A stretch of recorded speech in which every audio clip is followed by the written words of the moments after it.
ఆ బిలీఫ్ సిస్టమ్ని మనకు అనుకూలంగా మార్చుకొని మన లైఫ్లో సక్సెస్ సాధించాలంటే అసలు ఎక్కడ మొదలు పెట్టాలి, ఎలా మొదలు పెట్టాలి? ప్రపంచంలో ఎవరు కూడా రియాలిటీని యాజ్ ఇట్ ఈస్గా యాక్సెప్ట్ చేసి మారిన వాళ్ళు లేరు. Question your reality. Ramana Maharshi గారి జీవితం అంతా ఈ ఆధ్యాత్మిక ప్రాక్టీస్లో చేసింది ఏమిటండి? నేను ఎవరిని? మీకు కనిపించే రియాలిటీ, మీరు ఎక్స్పీరియన్స్ చేసే రియాలిటీ మీరే సృష్టించుకుంటున్నారు. దాత్రి టీవీలో మీ పర్సనల్ ఇంటర్వ్యూ కోసం, వ్యాపార ప్రకటనల కోసం ఈ నెంబర్కి సంప్రదించండి. Welcome to Dhatri TV. ఈరోజు మనతో ఉన్నారు రంజన్ కుమార్ వారణాసి గారు, ప్రపంచంలోనే మొట్టమొదటి authentic influence coach. Sir, welcome to Dhatri TV. నమస్తే అండి. సార్, బేసికలీ బిలీఫ్ సిస్టమ్ గురించి చెప్పారు. It is controlling our life, our success, what ever it may be. అది మనల్ని కంప్లీట్గా ఈ బిలీఫ్ సిస్టమ్ మీదే మనల్ని కంట్రోల్ చేస్తూ ఉంటుంది అనేది. సో అసలు ఈ బిలీఫ్ సిస్టమ్ని అంటే మనల్ని కంట్రోల్ చేయడం మానేసి ఆ బిలీఫ్ సిస్టమ్ని మనకు అనుకూలంగా మార్చుకొని మన లైఫ్లో సక్సెస్ సాధించాలంటే అసలు ఎక్కడ మొదలు పెట్టాలి, ఎలా మొదలు పెట్టాలి? ఫస్ట్ థింగ్ తెలుసుకోవాల్సింది ఏంటంటే చైతన్య గారు, ప్రపంచంలో ఎవరు సక్సెస్ అయినా సరే వాళ్ళు రియాలిటీని యాజ్ ఇట్ ఈస్ యాక్సెప్ట్ చేయలేదండి. ఎందుకు? మనం పుట్టిన తర్వాత మన చుట్టూ ఒక రియాలిటీ గివన్గా వచ్చేసింది. అది యాక్సెప్ట్ చేసేసి అలానే వెళ్ళిపోతే మీ జీవితంలో ఏ మార్పు రాదు, మీరు అలానే వెళ్ళిపోతారు. కానీ ప్రపంచంలో సక్సెస్ సాధించిన వాళ్ళు, నిజమైనటువంటి ఇన్ఫ్లుయెన్సర్స్గా మారిన వాళ్ళు ఎప్పుడు కూడా వాళ్ళ రియాలిటీని వాళ్ళు క్వశ్చన్ చేశారు. నేను ఒక సక్సెస్ఫుల్ పర్సన్గా అసలు ఉన్నానా? నేను సక్సెస్ కావాలంటే అసలు ఇలాంటి లైఫ్ నాకు ఎందుకు ఉంది? అది ఒక క్రిటిసిజం లాగా కాదు, ఒక నెగటివ్ థింకింగ్ లాగా కాకుండా నిజంగానే క్వశ్చన్ చేయాలి. One must question his reality.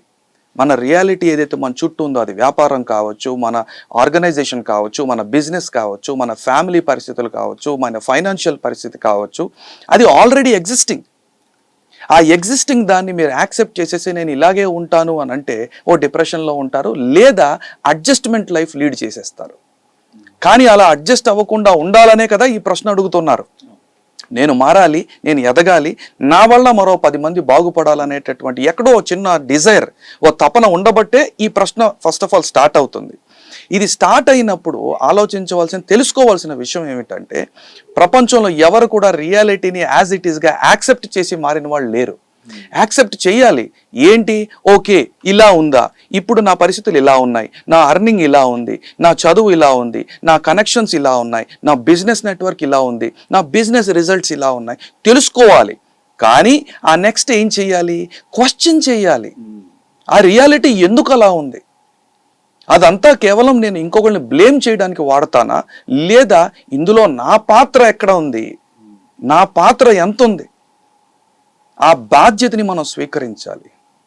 You have to take responsibility for everything that is existing in your life. You can't keep on blaming society. You can't keep blaming your trainers. You can't keep blaming your society and everything that is around you. You can't blame even your parents. Me parents మనకు body ఇచ్చారు, మనకు brain ఇచ్చారు, జన్మని ఇచ్చారు, ఇవన్నీ ఇచ్చేశారు, మనం పెంచారు. అంతా అయిపోయిన తర్వాత ఈరోజు మీకు ఎరుకొచ్చింది, మీకు అవేర్నెస్ వచ్చింది. మీరు ఫస్ట్గా చేయవలసినటువంటి పని ఏమిటంటే క్వశ్చన్ యువర్ రియాలిటీ. ఇది ఎందుకు ఇలా ఉంది? ఈ రిజల్ట్స్ ఇలానే ఎందుకు వస్తున్నాయి? నేను మళ్ళా ప్రయత్నం చేస్తూ ఉన్నా డిఫరెన్స్ ఎందుకు పెద్దగా లేదు? చిన్న గ్రోత్ కనబడుతుంది, కానీ రేట్ ఆఫ్ గ్రోత్ ఎందుకు పెరగట్లేదు? ఆ మార్పు యొక్క స్పీడ్ ఎందుకు పెరగట్లేదు? స్కేల్ ఎందుకు పెరగట్లేదు? నాకు సిస్టమ్స్ ఎందుకు సపోర్ట్ చేయట్లేదు? ఈ వీటన్నిటిని కూడా మనం ఒక్కసారి క్వశ్చన్ చేయాలి, క్వశ్చన్స్ అడగాలి, పవర్ఫుల్ క్వశ్చన్స్ అడగాలి. కానీ ఎవరిని అడగాలి? సమాజాన్ని కాదు, మనల్ని మనం అడగాలి. మనం మన గురించి తెలుసుకోవాలి. So first step always to any kind of transformation ఈ సెల్ఫ్ అవేర్నెస్. మన గురించి మనం ఎంత బాగా తెలుసుకోగలిగితేనే మనం ఇంకోళ్ళ గురించి తెలుసుకోగలం, లేదా ఎవరికైనా మార్పు చేయగలం. So first question is who am I being? అసలు నేను ఎలాంటి వ్యక్తిగా ఉన్నాను? నా ఆలోచనలు ఎలా ఉన్నాయి? నా నమ్మక వ్యవస్థ ఎలా ఉంది? నేను ఏం ఆలోచిస్తున్నాను? అసలు నా మైండ్లో స్టోరీస్ ఏం రన్ అవుతున్నాయి? నేను ఎవరిని బ్లేమ్ చేస్తున్నాను?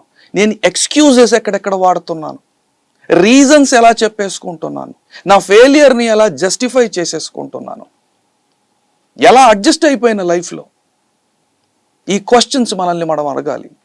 So first question always should be, who am I being? నేను ఎలాంటి వ్యక్తిగా జీవిస్తున్నాను, నా కోర్ ఎసెన్స్ ఏంటి? ఈ first question. Second question, who do I need to be? నేను ఎవరిని, నేను ఎలా ఉన్నాను అని మొట్టమొదటి ప్రశ్న. రెండవ ప్రశ్న, who do I need to be to create these results that I desire? ఇలాంటి రిజల్ట్స్ నాకు కావాలి, నా నెలకి ఆదాయంలో 50% ఇంక్రీజ్ రావాలి, నా బిజినెస్ పెరగాలి, నా టీమ్స్ ఇంకా ఎఫిషియెంట్గా పనిచేయాలి, నా కింద ఉన్న లీడర్స్ ఇంకా బాగా ఎదగాలి, వాళ్ళ టీమ్స్ ఇంకా బాగా ఎదగాలి, నా బిజినెస్ గ్రోత్ అవ్వాలి, నా బిజినెస్ ఎక్స్పాండ్ అవ్వాలి, నేను సక్సెస్ఫుల్ అవ్వాలి, నాకు నేమ్ అండ్ పాపులారిటీ రావాలి. ఇవన్నీ కోరుకోవడంలో తప్పు లేదండి. కానీ ఆ రిజల్ట్స్ కావాలంటే ఏంటి మారాలి? బయట ప్రపంచం మారాలా, మీరు మారాలా? మీరు మారాలి. ఆ క్వశ్చన్ ఎవరు అడుగుతారు? మిమ్మల్ని మీరే అడగాలి.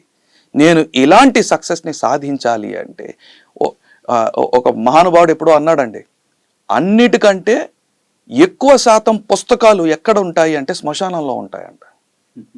ఎందుకో తెలుసా?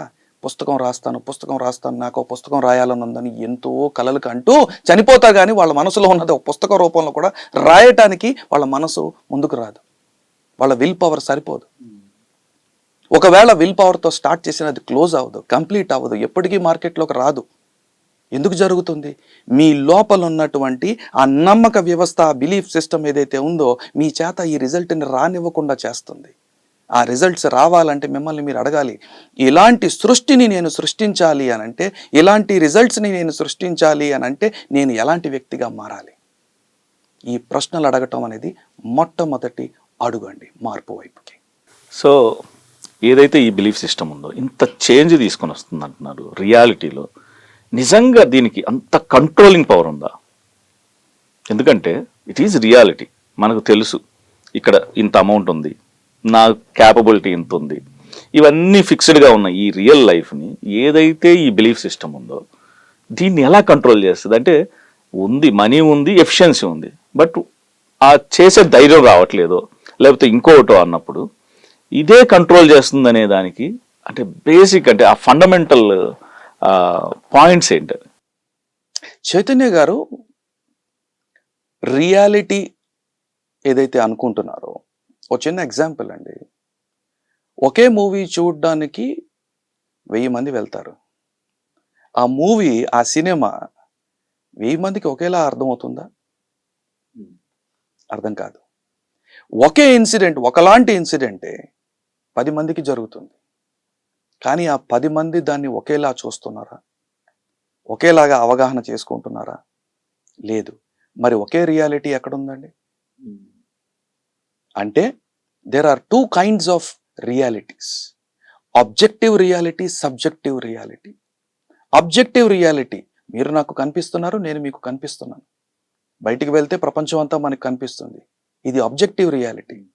సబ్జెక్టివ్ రియాలిటీ, మీ మీద నాకుండే అభిప్రాయాలేంటి, సృష్టి పట్ల నాకుండే అభిప్రాయాలేంటి, నా వ్యాపారం పట్ల నాకుండే అభిప్రాయాలేంటి, నా లీడర్స్ పట్ల నాకుండే వ్యక్తిత్వం పట్ల, వాళ్ళ వ్యక్తిత్వాల పట్ల నాకుండేటటువంటి దృక్పథాలు ఏమిటి, అసలు సేల్స్లో నేను ఉంటే సేల్స్ పట్ల నాకుండే అభిప్రాయాలేంటి.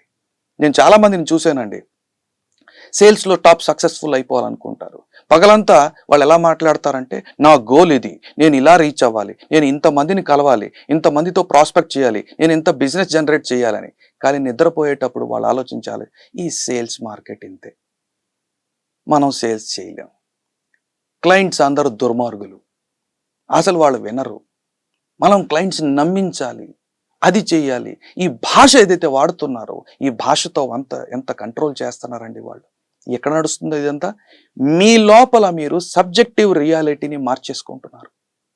మీ ఇమోషన్స్ని యాడ్ చేసి, మీ ఫీలింగ్స్ని యాడ్ చేసి, ఈ రియాలిటీని మీరు ఏ దృక్పథంతో అయితే చూస్తున్నారో దాని అర్థం ఏమిటంటే, మీకు కనిపించే రియాలిటీ, మీరు ఎక్స్పీరియన్స్ చేసే రియాలిటీ మీరే సృష్టించుకుంటున్నారు. ఆ బయట ఉన్న రియాలిటీ అందరికీ ఒకలాగే ఇవ్వబడిందండి. కానీ దృక్పథాన్ని ఎవరు కంట్రోల్ చేస్తున్నారు? మనమే కంట్రోల్ చేస్తున్నాం. ఇక్కడ ఒక కోర్ సబ్జెక్ట్ తెలుసుకోవాల్సింది ఏంటంటే అటెన్షన్, ఫోకస్. ఈ ఫోకస్ అనేది రెండు వైపులా పదునైనటువంటి కత్తి లాంటిది, లేదా రెండు వైపులా పాయింటెడ్ వెపన్ లాంటిది. దానికి రెండు వైపులా షార్ప్గా ఉన్నది. ఇప్పుడు ఆ ఫోకస్ అనేది ఎటువైపు ఉన్నది, రెండు వైపులు కూడా ఈక్వల్గా పనిచేస్తుందండి. ఎగ్జాంపుల్ చెప్తాను. బయట వైపుకి ఫోకస్ చేసేటప్పుడు అది మీ రియాలిటీని సృష్టిస్తుంది. There is a saying in English, what you focus on gross.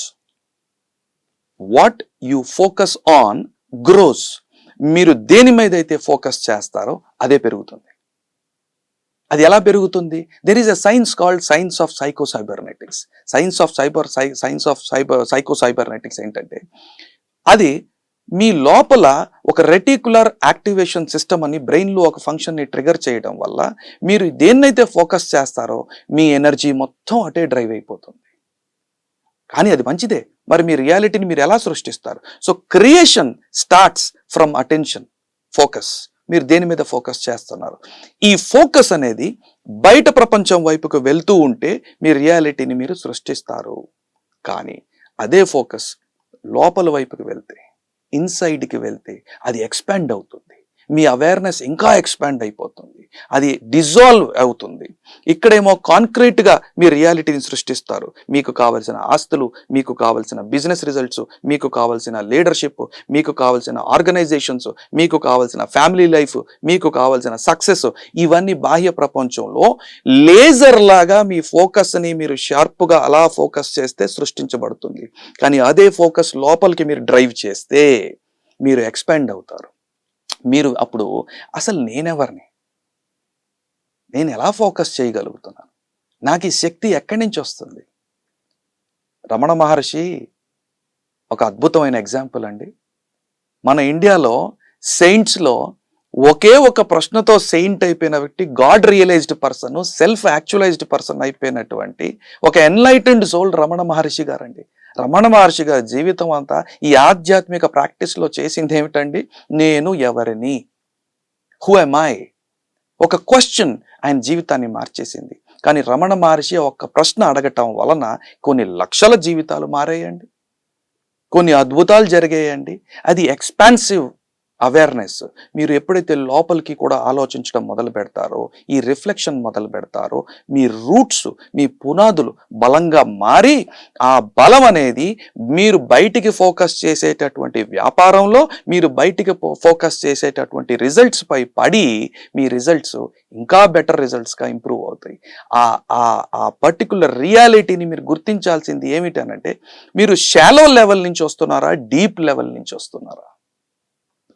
మీరు ఎంత డీప్గా వెళ్తే మీ రిజల్ట్స్ అంత స్ట్రాంగ్గా ఉంటాయి.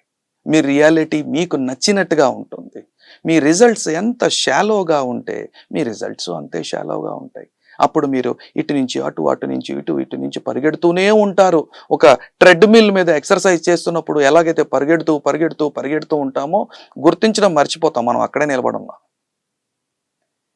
ఆ బెల్ట్ వెళ్ళిపోతుంది, కానీ మనం ఎక్కడ ఉన్నాం? అక్కడే నిలబడి ఉన్నాం. జీవితాలు అందుకే ఫ్రస్ట్రేషన్లో ఉంటారు జనాలు. నేను ఇంత పరిగెడుతున్నాను, నేను ఇంత కష్టపడుతున్నాను, కానీ ఎందుకు చేయలేకపోతున్నాను? Shallow approach to life.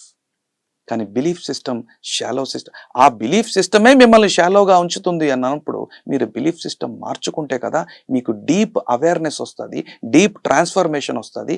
అప్పుడు డీప్ రిజల్ట్స్ని మీరు ఎక్స్పీరియన్స్ చేసి మీ భార్య పిల్లలకి, మీ ఫ్యామిలీ మెంబర్స్కి, మీ సొసైటీకి, మీ ఆర్గనైజేషన్లో మీ లీడర్స్కి, మీ టీమ్స్కి మీరు ఇవ్వగలరు. మీరే దాన్ని అంగీకరించలేనప్పుడు, మీరు దాంట్లో పూనుకోనప్పుడు ఆ రిజల్ట్స్ని ఎలా క్రియేట్ చేస్తారు? So your reality is always created by where your attention is. మీ అటెన్షన్ ఎక్కడ పెడుతున్నారు, మీ ఫోకస్ ఎక్కడ పెడుతున్నారు, ఎంతటి ఇంటెన్సిటీతో పెడుతున్నారో అదే డిసైడ్ చేస్తుంది మీ రియాలిటీ ఎంత బాగుండగలుగుతుందని. అండ్ ఈ రియాలిటీని ఫైనల్గా కంట్రోల్ చేసేది ఏమిటి అని అంటే your belief system. The depth of your belief system decides, the intensity of your belief system decides the quality of your reality.